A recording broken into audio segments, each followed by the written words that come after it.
Two and a Half Admins, episode 217. I'm Joe. I'm Jim. And I'm Alan. And here we are again. Let's do some feedback then. Chris writes regarding episode 172 when we talked about managing fleets of servers. I'm surprised you didn't mention net data for monitoring. It's super easy to set up, lightweight, free, and open source. Installation is in most package managers, configured via CLI or via a pipe bash with claim IDs. As a hobby sysadmin for my home lab services, I love it. Decentralized, AI, pixie magic correlations, alerts, community-made monitors with great explanations, etc. I love net data myself, but personally I don't use it for monitoring. I use it as more of a troubleshooting and analysis tool. You're not going to find net data just automatically on every server I run, but if you do find net data on one of my servers, which is not that hard to find, you know at some point I had a performance issue on that machine I was trying to figure out. Yeah, I'm sure this has come up before, and you talked about it as being good for logging and analysis rather than alerting. Yeah, essentially. The nice thing about net data is it's very lightweight. It's easy to install as well. So it's not the end of the world like if it wasn't there already before you started having performance problems on a system. And you can get a very pretty real-time graph of just about any metric you need to visualize on your system. But I'm not saying that you can't use it for monitoring or that there aren't features that I simply haven't discovered, but just for my own use, that's kind of the way that's broken down. Net data will give me a real-time pretty chart of any metric that I care to have in order to analyze a performance problem, right then on the spot or in the recent past. And Nagios is the thing that just monitors and watches, like, is it working, period? If I make a request, is the request fulfilled? And if not, I reach out and vibrate this guy's phone in his pocket until he comes in and figures out what's wrong and fixes it. The line between monitoring and metrics can get pretty blurred at times, even whether you're looking at like Telegraph and Prometheus and Grafana and so on. But in general, there is still this delineation between the binary state of is it working or not, which is monitoring, and metrics, which is more how well is it working, how fast is it working, how much is it working, and being able to look at that over time and see trends and maybe even do alerts when, hey, it's been at over 80% utilized for hours now. That's an alert is still different than monitoring of is it working or is it not working. Mm-hmm. But having those long-term metrics to be able to say, hey, somebody's reported it seems slow now, and we see that starting at 8 a.m. yesterday, suddenly this metric is a lot different than it has been for weeks before that.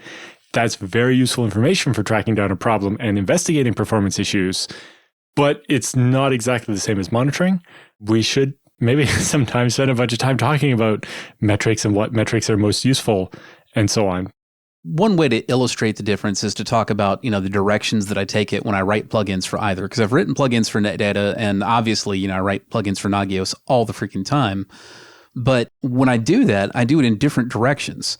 For Nagios, when I write a plugin, I'm trying to make the highest level check that I possibly can, because I don't want Nagios to ask the question, is the storage system performing well? I want Nagios to ask the question, if I ask for this web page, do you give me an answer in a reasonable amount of time? And I want it to do exactly the thing that the user is going to do, as close as I can possibly get it, so that I can uncover any problem anywhere in the entire stack of resources and algorithms and applications necessary to fulfill that request. So I don't want to go low, I want to go high. Now in Netdata, it's the other way around. When I look at Netdata, I don't want to know the super, super high level stuff. I want to know the low level stuff. That's where I want to know, okay, how is the storage subsystem performing at a very low level? How about the network subsystem? I want to look at individual little tiny metrics where I can figure out a performance problem I already know is happening. Whereas in order to be notified that a problem is happening, I don't want the low level stuff, because I may have poor performance at some low part of the stack that doesn't even show up in the high part of the stack where the users actually interact and care about, and therefore it's not actually a problem. So I detect my problems all the way at the top of the stack, and I look for answers to why they're problems all the way down on the lowest level. Did my snapshot replicate versus how long did it take versus the other times that I've replicated it? Essentially, yes. Some degree of that, but also if latency is higher than usual, but it's because the system's busy and everything's still working, I don't want an alert about that because that will just lead to monitoring fatigue. But I do want to be able to go see exactly what that number's been over time. And so net data and similar metrics tools can be very useful, but I and Jim, I think of them very distinctly from monitoring. Absolutely. And Joe, a more accurate way to state your idea, you said one is, did my snapshot replicate? And the other is, how long did it take? Nagios tells me that my snapshots aren't replicating. Net data tells me that they aren't replicating because of a problem specifically in either the network or the storage stack underneath. So I'm going to net data to see, okay, why didn't they replicate? And that's where I find out, oh, well, it turns out that all of my network bandwidth is getting chewed up with this other thing, or, my storage system is so overloaded I can barely take a snapshot, much less replicate one. It's a very good example because we're looking for very low-level metrics out of net data, and we're looking for a very high-level break detection out of Nagios. Yeah, or, somebody wrote 9 terabytes of new data yesterday, and the snapshot's just taking a really long time to replicate. But either way, the point is, Nagios lets me know that something is wrong. And when I go to net data, I'm not looking at one thing. I'm looking at a whole bunch of things to figure out why that other thing was wrong. Furacle writes, one of the big pros of moving to the cloud was supposed to be that these large cloud-first companies would be better at security, updates and maintenance, etc., than the average IT person. Is that ever true? Are any of these players doing more than lip service? Even my small business forces remote users to use company-provided equipment and doesn't give out admin rights. You hear about cloud providers running years out-of-date versions of Outlook and credentials in open S3 buckets all the time. Is cloud security really just a case of all the screw-ups aren't generally public? Curious what your take is. I think it is true, actually. I think that most of the large cloud providers are absolutely doing a better job at security, updates and maintenance, etc., than the average IT person. That doesn't mean they're doing a better job than a small team of focused high-quality IT folks, who have one dedicated mission and can all talk to each other and don't have a mountain of bureaucracy to work through in order to get the job done. I don't think it's reasonable to expect a huge cloud provider to be able to offer the same kind of security that small dedicated team can.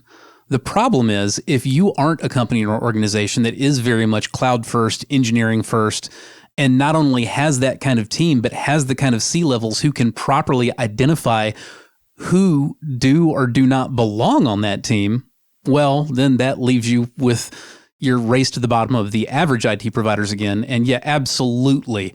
As many mistakes as engineers at Amazon or, Linode or whoever might make, they're definitely doing better than the average run-of-the-mill Bob the IT guy. No offense to any listeners named Bob. I didn't mean you. Yep.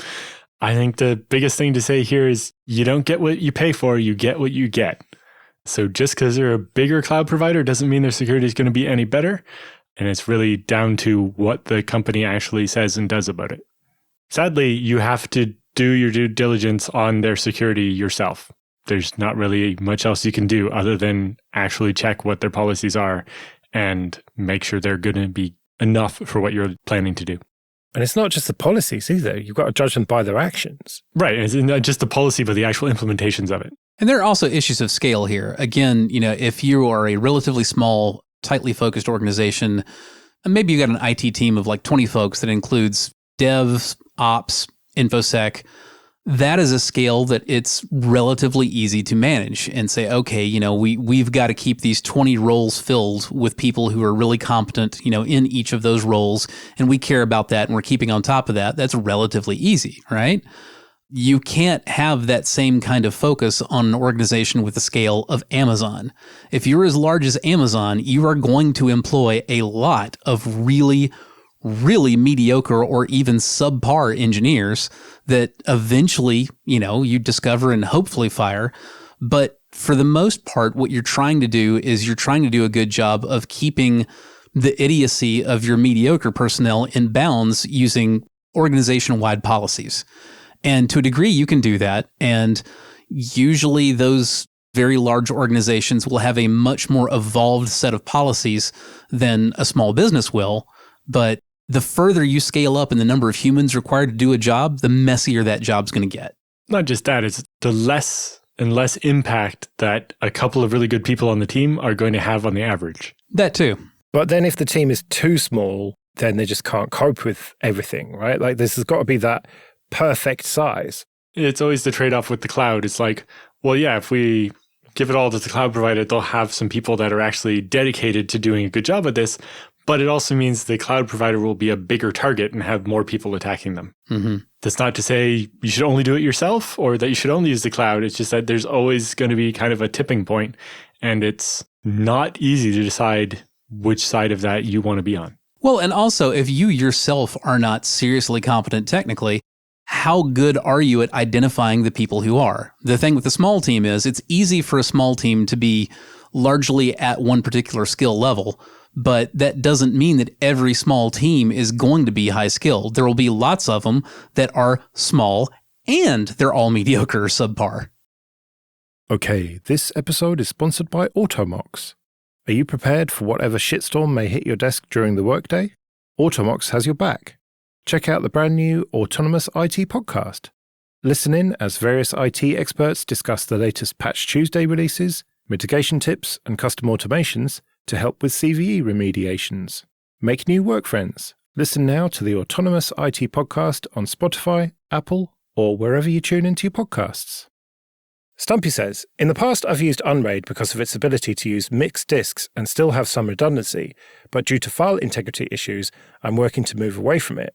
But it's now possible to use ZFS on Unraid, but it's not clear to me how this works or the benefit of it. That is, it seems Unraid still has the mixed disk redundancy feature, but this works differently than ZFS's redundancy. So are they working together? Or does this just allow you to get the same benefits you'd have from using ZFS directly? None of the above. So what Unraid calls its hybrid approach, which is ZFS formatted disks within an Unraid array, is basically format each of your disks as its own Z-pool with no redundancy, then put Unraid on top of that. So Unraid's creating files on these ZFS pools and providing its redundancy that allows you to mix disks. And they say the pro of this is that you combine Unraid's array flexibility with the capacity expansion and so on of ZFS. And they mention snapshots, but I have a big caveat about that coming up. And then they say idle disks can be powered down to conserve energy when unused. But they say the cons are that ZFS formatted disks in Unraid's array do not offer inherent self-healing bit rot protection. That's what I was racing to point out, because while you might have redundancy, the redundancy is at the file level, not the block level, and it's well above the ZFS level. ZFS has no idea there's another copy of that file, nor would it really care if it did, because it works at the block level beneath that. So yeah, there will be no self-healing going on there. Yeah, because each of the disks is acting as its own pool, not actually having any redundancy.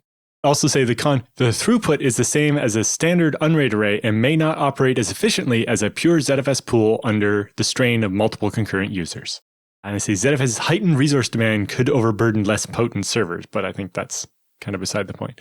But the big caveat there with Unraid and ZFS is while you can do snapshots, you snapshot each pool separately. So you don't actually get a consistent snapshot of all of your files across the entire Unraid, only a snapshot of each disk as it was at that time. This will probably work out okay for lightly loaded, home things that don't really have a whole lot going on most of the time, but it's not something you'd want to rely on just trying to issue 4, maybe 8 different ZFS snapshot commands on different pools all at the same time and hoping they're atomic enough.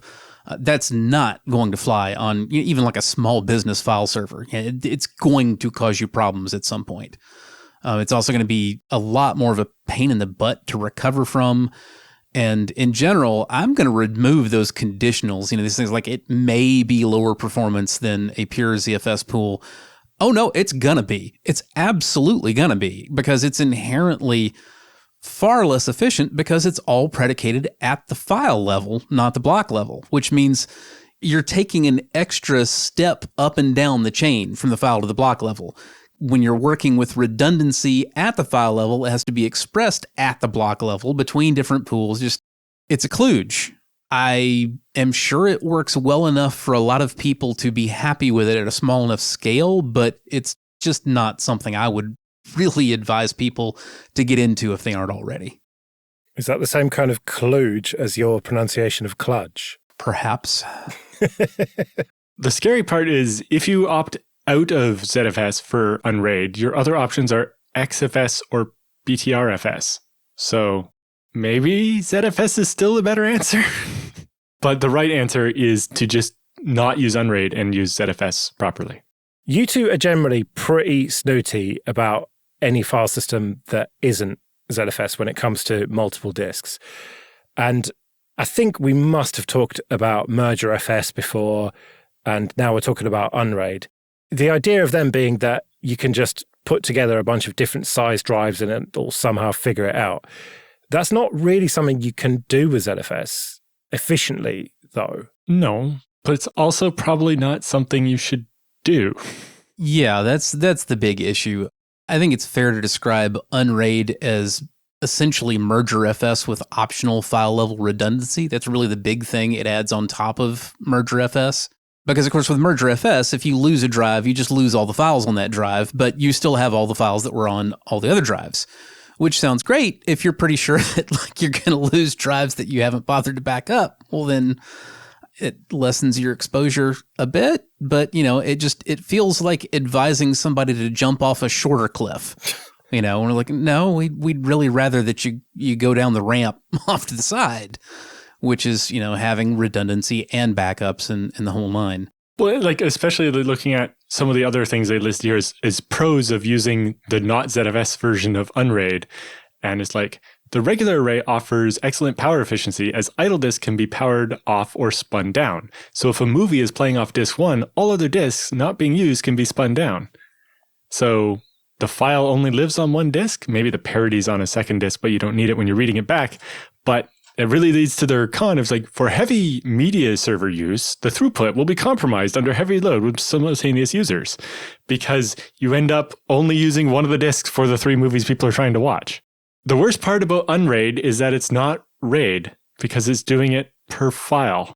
This is where Joe calls us snooty, and I'm sure plenty of people will agree when I say this, but it also encourages just a dangerous level of ancient, dodgy equipment hoarding. It is an incredibly common thing to scrounge drawers of, discarded drives, no two that ever match.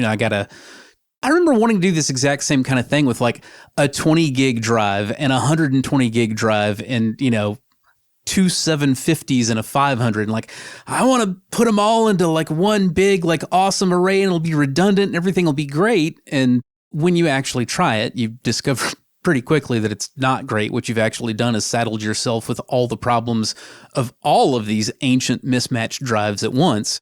And so I don't really like projects that are specifically revolving around that use case where it would be stupid to use it for any other use case than the stupid use case to begin with.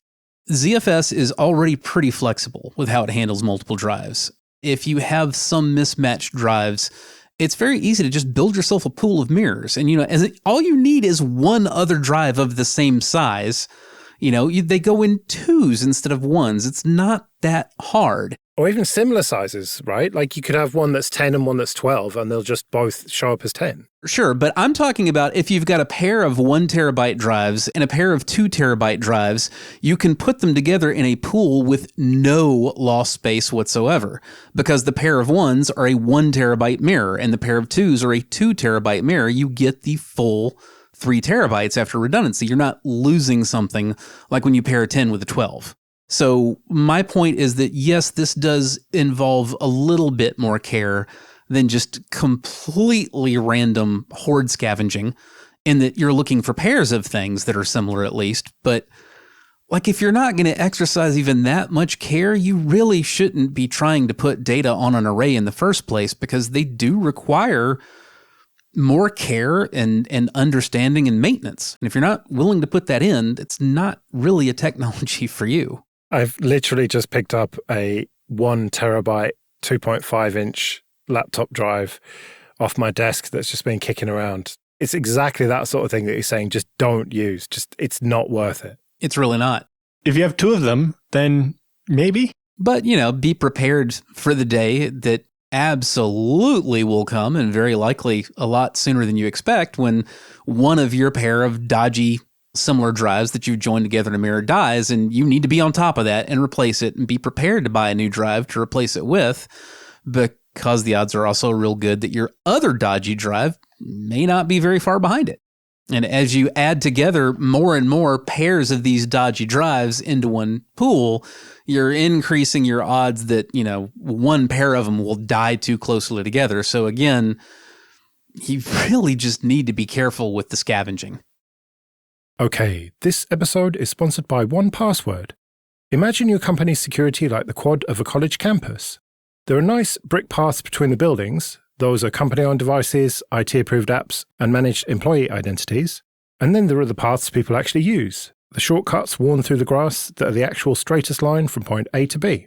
Those are unmanaged devices, shadow IT apps, and non-employee identities like contractors. Most security tools only work on those happy brick paths, but a lot of security problems take place on the shortcuts. 1Password Extended Access Management is the first security solution that brings all these unmanaged devices, apps, and identities under your control. It ensures that every user credential is strong and protected, every device is known and healthy, and every app is visible. 1Password Extended Access Management solves the problems traditional IAM and MDM can't touch. It's security for the way we work today, and it's now generally available to companies with Okta and Microsoft Entra, and in beta for Google Workspace customers. So support the show and check it out at onepassword.com/25A. That's onepassword.com/25A.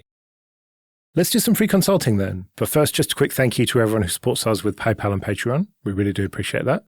If you want to join those people, you can go to 2.5admins.com/support. And remember that for various amounts on Patreon, you can get an advert-free RSS feed of either just this show or all the shows in the Late Night Linux family. And if you want to send in your questions for Jim and Alan or your feedback, you can email show@2.5admins.com. Joshua writes, I'm a minority stakeholder in a small company and I'm basically responsible for the IT infrastructure. I've been using Office 365 for the cloud storage integration and email, barely having much use for everything else it offers. I know Nextcloud is a pretty compelling option, but what about email? With Microsoft and Google dominating the space, I know I should be technically fine, but I keep hitting performance issues with the website. We are limited to what is essentially a fancy DSL connection due to our geographical rural area of cornfields, USA. This is why I was looking at Nextcloud for the ability to self-host. This leaves me looking at email options. With Microsoft blocking Yahoo, it concerns me to use a service like Zoho or Fastmail, which either option would definitely save money. But I've got room in the budget to keep paying for Office 365 as well, since I only need 7 user accounts. Okay, so first, I do want to clarify something. Joshua was actually saying Teams everywhere where Joe said Office 365, and that's just kind of our best guess, as he probably means Office 365, which includes Teams as well as Outlook and potentially mail hosting and, Word and Excel and all that good stuff. And honestly, my advice here would be to just use Office 365's hosted email. As an open source hippie, I hate that, but as a realist, that's just the way to go. Particularly if you're already using some of the Office 365 features and applications anyway, it's just going to be the easiest way to get things done. If you don't want to deal with either Microsoft or Google, but you still want corporate hosted email supported for you, then I would recommend either like Fastmail or it's going to be a bit more expensive, but mostly people think of it as a security thing, but also Proton Mail. Basically, you're looking for a company that is not just throwing email out as like a value add, but they live and breathe email. Yeah, I can understand your issues with using Microsoft or Google's cloud type things for your file storage if you're on a particularly wimpy internet connection. And something like Nextcloud being local might give you much better performance when slinging files back and forth. Yeah, it might give you gigabit versus like a few megabits if you're in rural America. But if you have people working from home, true, their internet connection is probably just as bad. And so it's not going to be any worse having it on your Nextcloud at the office. But it does mean when you're in the office, you're going to get the gigabit exactly. It actually can be significantly worse when the storage is at the office, because the office's upload pipe is generally nowhere near what either the download pipe at homes are or what the download pipe, available from a proper data center is. So what you're really having to choose is, am I optimizing for my experience at the workplace or away from the workplace? If you're optimizing for your experience away from the workplace, then you want as many things cloud hosted as possible because you've got much better bandwidth and lower latency there. On the other hand, if you're optimizing for people at the workplace doing work right there, then you want everything locally hosted because, well, can't beat local gigabit. But yeah, for the email, I definitely am with Jim. Don't try to do it yourself. It's not worth it. Yeah, don't install XSIM on one of the boxes in your office and expect it to just work at all. I wouldn't really go that far. It's not that hard to make XSIM or postfix or even, God help you, SendMail work, quote, at all, unquote. Although with a DSL connection, it's very likely against the terms of service from your ISP to try to run your own mail server anyway. Yes, so you're going to run into issues with port problems. Very frequently, you won't be able to make the outbound connections on the ports that you want to, and then you get into spam filtering issues. It's not making it work at all that's the issue. It's making it work well enough to rely on it at a company that's the issue, and keeping it working that way. Yeah, that's kind of what I meant by at all, really. At all to an industrial standard. And you're never done. It's not a purchase, it's a lease. You're constantly investing your expertise in keeping that thing running. Yeah, whereas Alan, you know exactly how to run your own mail server, and you do, I think, still have one or two, don't you? But for your company, you've just outsourced it to Microsoft. Yeah, well, mostly because we need to make sure that our customers, who are mostly at Microsoft or Google, can receive our email. And to that point, our own mail server that runs a bunch of our internal stuff like our GitLab and our ticket system is a postfix that then feeds into Microsoft's Exchange server so that Exchange does the final delivery over an authenticated connection from our internal mail server so that the mail will be accepted by everybody else. Yeah, because email is not this distributed, federated thing anymore. The reality is you need to be sending and receiving from one of the major providers or people are just not going to see it. Unfortunately, yes. And it's worth noting, this is kind of a subtle detail. I think a lot of folks might have missed it, but Alan isn't just feeding his postfix directly into Office 365's back end. He's doing it via an intermediary step of a hosted exchange, which gives you some idea of the links that you kind of need to go through to sanitize, properly federated stuff that could come from anywhere into something that, a corporate system is willing to accept. It's mostly configuring Microsoft's side of it to think that we had an Exchange server at our office, and it's actually a postfix. So we don't actually have to pay for an Exchange server somewhere, but we had to configure Microsoft's cloud thing to think that we had an Exchange server and make an authenticated connection to it. Fair enough. So it's not as bad as having to actually run a Windows server in the cloud somewhere to relay the email through. Honestly, I assumed you had a locally hosted Exchange because I've seen setups like that for exactly that reason, where you can get the local Exchange server to talk to Office 365 on a much more trusted level than you can just a proper SMTP server. Right. So this was mostly making Microsoft think that's what it was, but the local server is actually a postfix that's just talking to their Exchange. Luckily, we don't have to run any Windows servers. It really pains me that this is the advice that we have to give, but it is the advice we have to give. It's kind of the curse of the SMTP protocol is it wasn't designed with the kind of security and anti-spam in place when it was built because it didn't make sense at the time, right? When spam started, everybody who used Hitter was like, what are you doing? Stop doing that. And didn't think of having that kind of control into it. And any attempts to try to revise the protocol completely were met with, yeah, but that's not going to work. So like, if my email is not going to be able to go to anybody, only to people that support this new protocol, then it's never going to take off. And then we ended up eventually with this system of there are just a couple of big walled gardens and we're getting pretty close to not having email, or lots of products trying to replace email. Like, especially things like Slacks and Teams are like, no, email's dead, use this instead. And I can understand where the advantages come from, but I do agree that getting back to something federated would be better. But I don't know how we solve some of the fundamental problems and maintain the interoperability. I don't think I'm even willing to blame the fact that SMTP was designed without that stuff in it. I don't think that we know how to design a protocol that actually allows wide open federation all over the world and doesn't have a spam problem that needs some kind of dynamic filtering and, pushback mitigation effort. I don't think that is something you can just bake straight into the protocol, because that's the whole problem. The idea of baking security into the protocol is saying, oh, well, you can't talk to me unless you've got this key, or we've been, connected this way or that way or the other way, which is antithetical to the entire idea of a federated global communication system. Yeah. If you thought of it the other way, it's like, well, we'd have to do something like SSL certificate authorities again, except for they'll revoke your certificate if you send too much spam.